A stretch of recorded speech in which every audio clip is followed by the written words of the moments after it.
2017년 여름 훈련 집회 에스겔서 메시지 8번에 왔습니다. 제목은 하나님의 건축물에 의해 청량됨입니다. 먼저 우리는 이 메시지에서 중요하게 붙잡아야 할 두 단어입니다. 첫 번째는 건축물이라는 단어이고 두 번째는 청량이라는 단어입니다. 메시지의 제목에 있는 것처럼 하나님의 건축물, 곧 하나님의 집의 건축자이신 그리스도를 기억해야 합니다. 이 하나님의 건축물의 유일한 건축자는 누구입니까? 바로 그리스도입니다. 또한 이게 두 번째 청량이라는 단어는 바로 이 하나님의 건축물, 곧 하나님의 건축 재료인 우리 믿는 이들을 말하고 있습니다. 우리는 하나님의 거룩한 건축물의 재료들입니다. 이러한 재료들은 전적으로 하나님의 집에, 오늘날 신약의 용어를 빌려서 말하자면 그리스도의 몸에 의해 청량받는 재료들이 되어야 한다는 것입니다. 특별히 구약의 물질적인 건축물이 있었습니다. 그것은 성막과 성전이었죠. 이 둘 다 하나님의 집이었고 하나님의 거처였습니다. 이것은 전적으로 신약에 있는 바로 하나님의 집인 교회의 예표입니다. 그러므로 신약은 물질적인 건축물을 말하는 것이 아니라 신성하고도 인간적인 영적인 실제가 있는 하나님의 건축물을 말합니다. 이러한 하나님의 건축물은 영광 안에 있는 삼일 하나님의 단체적인 표현입니다.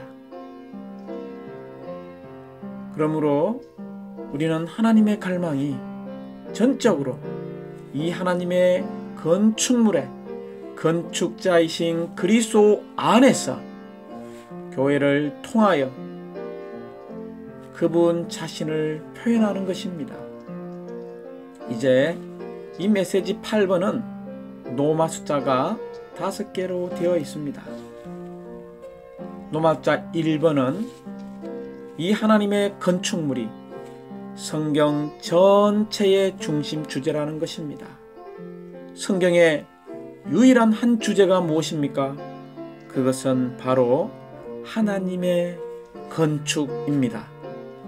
로마자 2번은 우리가 지금 추구하고 있는 것이 에스겔서입니다. 그러므로 하나님의 건축물이 이 에스겔서의 목표요, 목적이요, 결론이라는 것입니다. 로마자 3번은 이런 하나님의 건축물을 건축하시는 분이 그리스도이시고 또한 건축의 요소도 그리스도라는 것을 보여주고 있습니다. 다시 말하면 그리스도는 건축하시는 건축자이시여 이 건축물의 참된 건축의 요소라는 것을 우리에게 말해주고 있습니다. 로마자 4번은 이런 하나님의 건축물이 바로 하나님의 백성을 청량한다는 것입니다.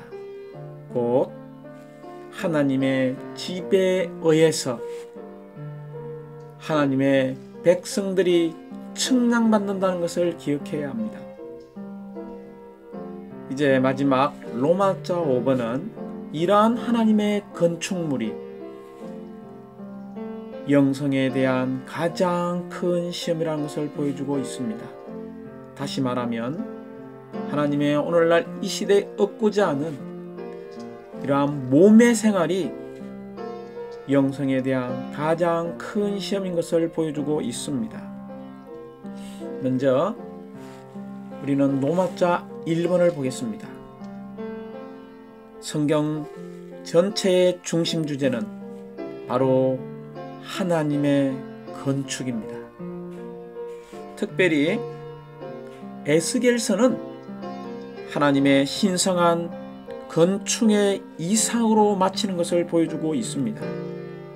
이것은 건축이라는 이 일이 하나님의 마음속에 위대한 일임을 보여주고 있습니다. 우리가 성경을 유심히 읽어보면 제일 먼저 창세기에 나오는 하나님의 의도를 볼 수 있습니다. 먼저 우리는 창세기 2장 2절에서 이런 하나님께서 6일 동안 창조의 모든 일을 완성하신 후에 하나님께서 안식하셨습니다. 그러나 그분은 이사야서 66장에서 이렇게 말씀하십니다. 1절이죠. 하늘은 나의 보좌요 땅은 나의 발판이니 내가 안식할 처소가 어디에 있느냐라고 묻고 있습니다. 이것은 비록 하나님께서 온 우주 만물을 창조하셨지만 우주 가운데 그분께서 안식할 곳이 없다는 것을 증명합니다. 이것은 큰 문제이죠. 하나님은 거처가 없으신 하나님이셨습니다. 즉 그분은 집이 없으신 하나님이셨습니다. 그러므로 창세기부터 요한계시록까지 성경 66권은 거듭하여 사람들에게 하나님께서 이 우주 안에서 하고 계신 유일한 일이 그분의 거처를 건축하시는 것임을 우리에게 보여주고 있습니다. 그러므로 로마자 1번에 다시 한번 이런 하나님의 건축물이 성경의 유일한 전체의 중심 주제입니다. 하나님의 건축물이 무엇입니까? 하나님이 얻고자 하는 건축물은 무엇입니까? 하나님께서 얻고자 하시는 건축물은 하나님과 사람의 연합, 곧 사람 안에 계신 하나님의 표현인 이러한 건축물을 얻고자 하십니다. 즉 하나님은 그분의 단체적인 표현, 곧 신성과 인성의 거처인 상호 거처를 얻고자 하십니다. 모든 시대에 걸쳐 하나님께서 사람을 구원하시고 사람을 인도하고 사람을 온전케 하는 이런 하나님의 일의 궁극적인 결론은 하나님과 사람이 연합된 건축물로서 하나님의 영원한 거처가 되게 하는 것입니다. 이것이 하나님의 영원한 경륜의 목표입니다. 하나님의 영원한 경륜의 목표는 바로 새 예루살렘입니다. 이러한 건축물을 얻는 것이 하나님의 영원한 뜻입니다. 이러한 건축물을 얻는 것이 하나님의 마음 안에 있는 갈망입니다. 이러한 하나님의 건축물, 하나님이 사람 안에, 사람이 하나님 안에 서로 구하는 이러한 상호 거처를 얻는 것이 오늘날 주님의 회복의 목표임을 찬양합니다. 우리는 에스겔서를 통하여 여전히 하나의 결론에 이르는 것을 볼 수 있습니다. 특별히 에스겔서는 주님의 영광으로 나타나는 것으로 시작하고 마지막 하나님의 영광이 가득한 거룩한 건축물의 이상으로 마칩니다. 하나님의 건축물은 무엇입니까? 과정을 거치시고 완결되신 영광 안에 계신 삼일 하나님의 단체적인 표현이라고 이야기했습니다. 그러므로 하나님의 목표는 하나님 그분 자신을 우리 안에 건축하심으로 또한 우리 안에 그분의 거처를 정하심으로 그분께서 안식하시고 우리가 안식하는 이러한 건축물을 얻기를 원하고 있습니다. 그러므로 오늘날 그리스도는 그분 자신을 우리 안으로 건축하심으로써 곧 우리의 영 안으로 들어오시고 우리의 영으로부터 우리의 생각과 감정과 의지 안으로 확장되시어 우리의 혼 전체를 점유하심으로써 그분의 유일한 건축물인 교회를 건축하고 계십니다.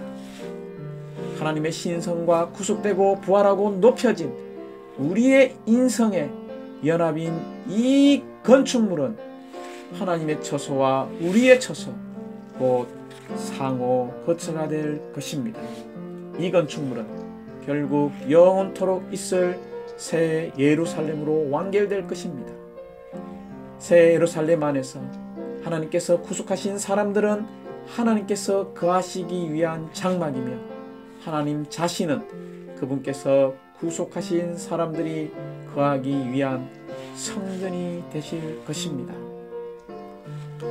그러므로 우리는 이 에스겔의 목표가 바로 하나님의 거룩한 건축물이라는 것을 기억해야 합니다. 우리는 에스겔서 1장에서 주님의 영광의 이상으로 시작한 것을 볼 수 있습니다. 그럴 뿐만이 아니라 에스겔서 2장부터 32장에 바로 이런 하나님의 거룩한 이러한 심판을 볼 수 있고 이 심판의 목적은 에스겔서 33장부터 39장에 있는 이런 생명의 회복을 가져오기 위한 것입니다.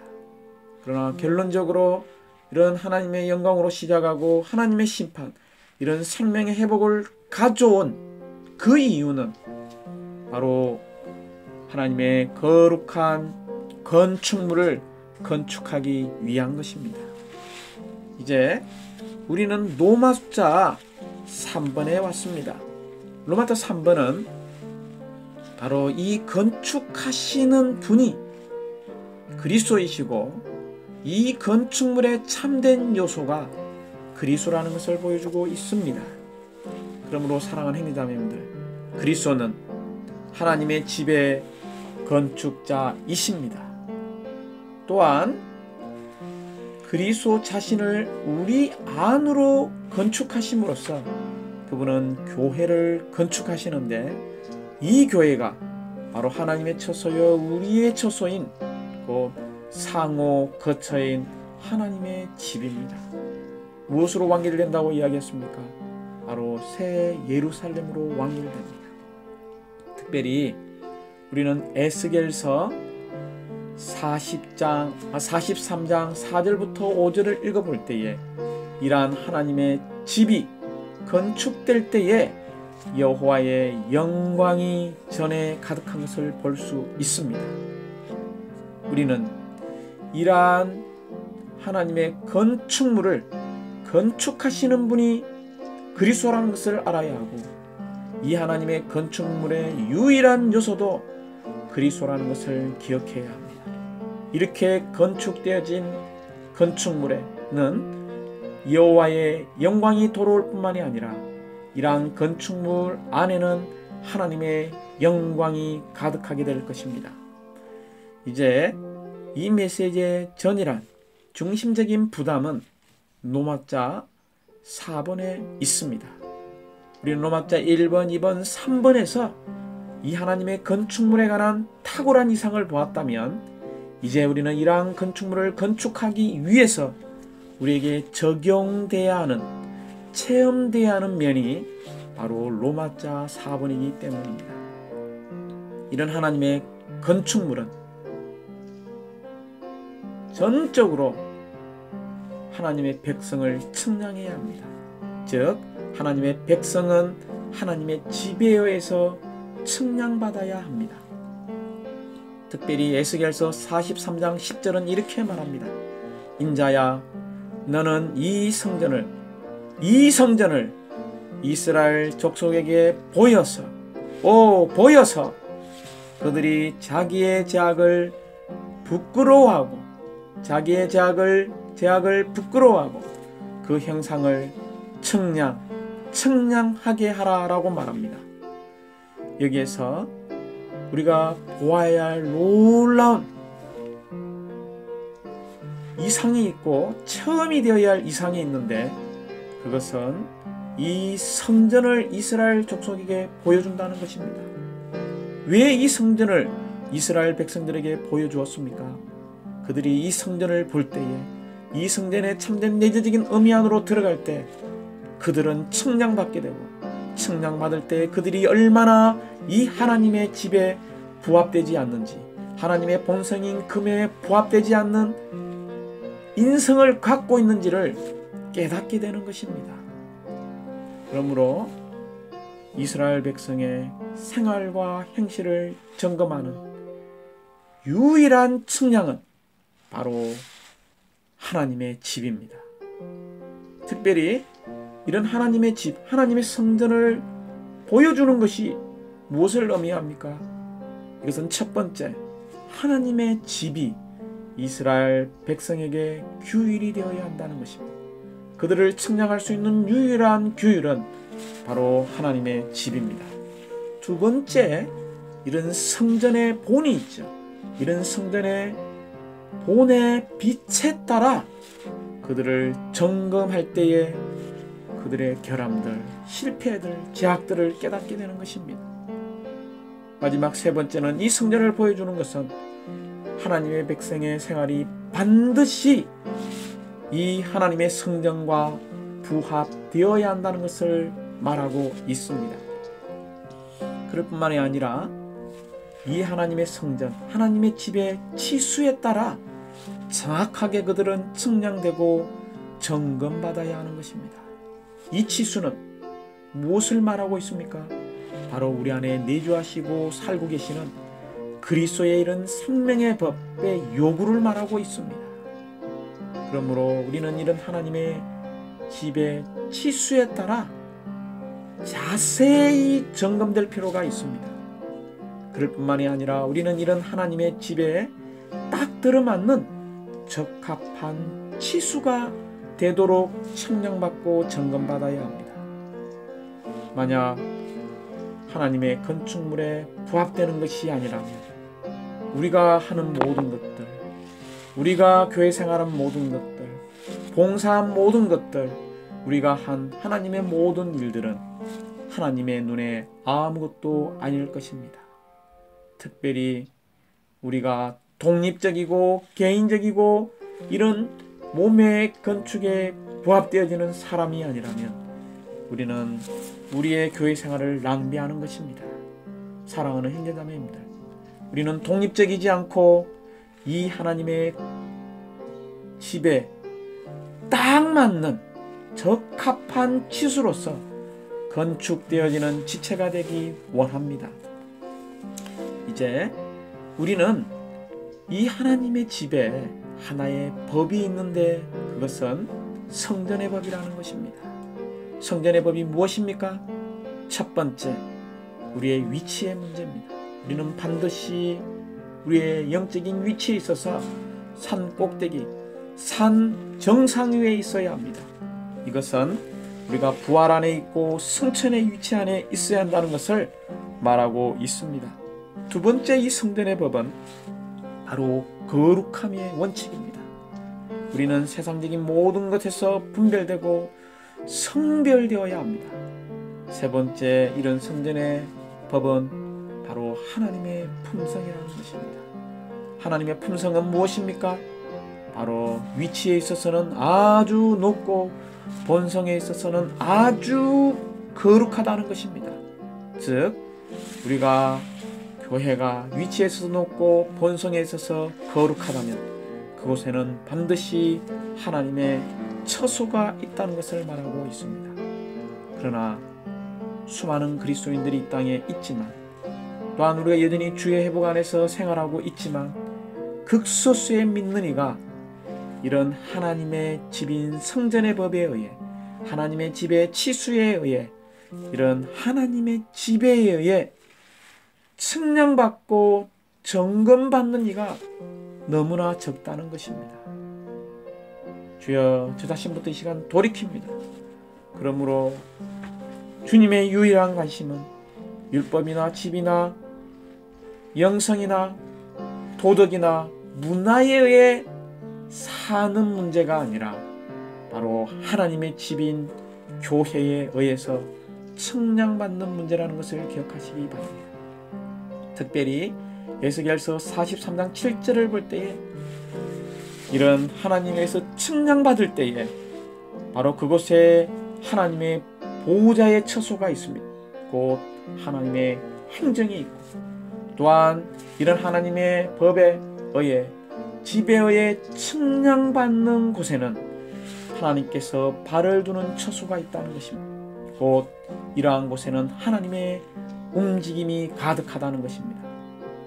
그럴 뿐만이 아니라 이런 하나님의 집에 측량받은 믿는 이들, 백성들 가운데는 하나님께서 영원히 거할 곳이 있다라고 말하고 있습니다. 이것은 하나님의 참된 안식이 이랑 거처에 있다는 것을 보여주고 있습니다. 이제 마지막 로마 숫자 5번입니다.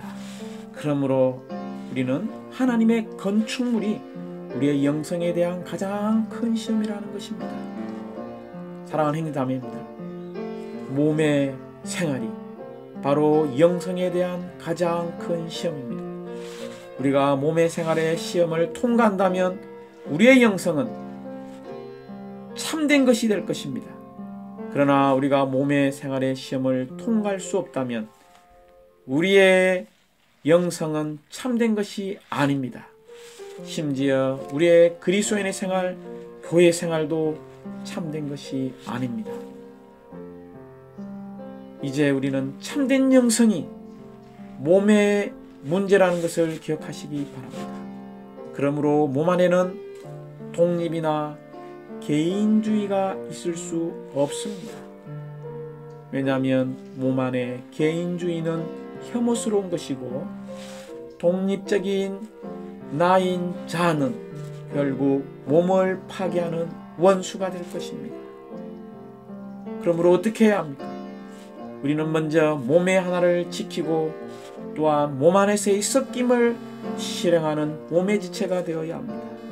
특별히 몸의 하나를 지키고 섞임을 실행할 때 십자가를 통해 그 영에 의해 그리스도를 공급하고 몸을 건축하는 이러한 섞임이 필요한 것입니다.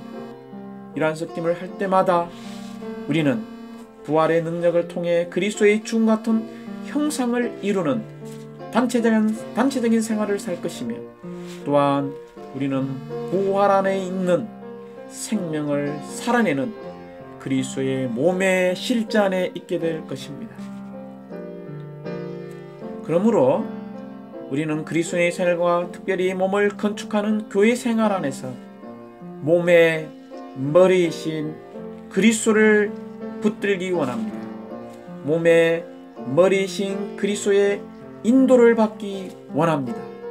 이럴 때 몸의 지체들의 움직임을 지시할 참된 건의를 가지게 될 것입니다.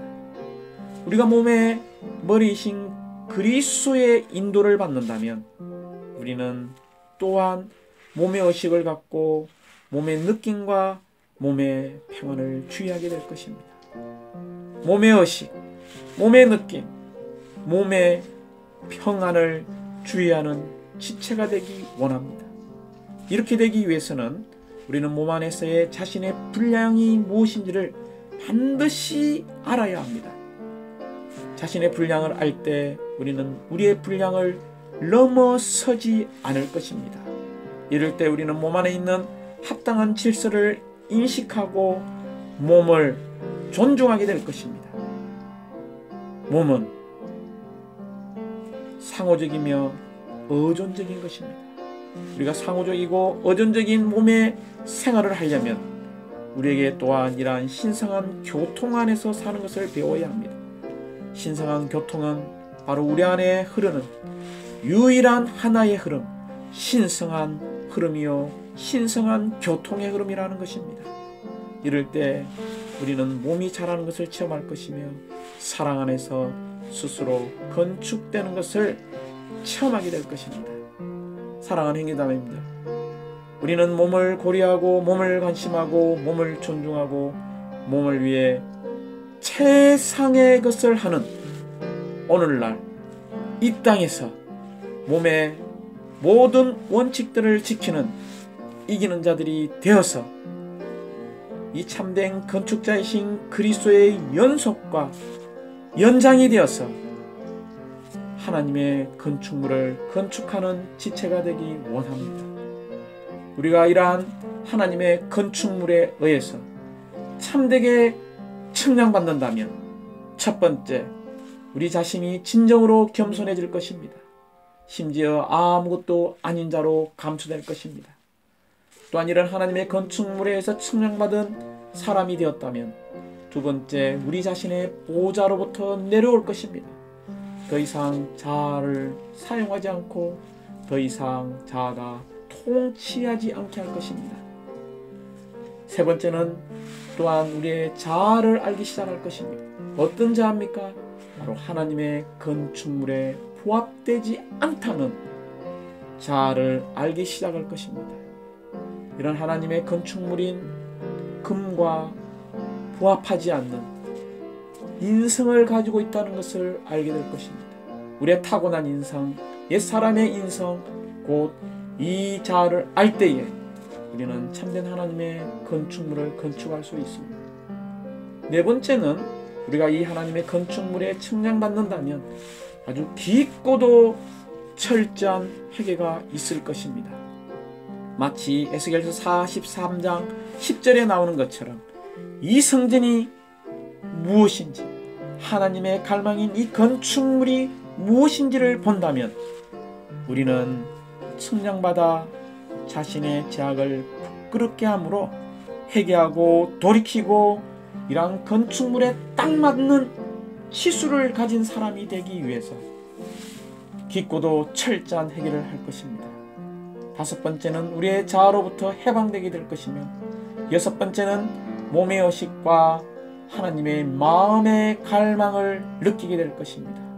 일곱 번째는 우리의 그리스도인의 생활과 교회 생활은 이런 몸의 생활이라는 것을 통해서 우리의 모든 영성의 문제가 해결된다는 것을 깨닫게 될 것입니다. 마지막 여덟 번째는 몸의 모든 원칙을 지키면서 기능을 발휘함으로 몸을 보고 알며 간심하고 존중하며 심지어 몸의 일을 하는 오늘날의 이기는 자가 될 것입니다. 사랑하는 형제자매님들, 하나님의 건축물에 의하여 측량받는 사람이 되기 원합니다. 주님을 찬양합니다.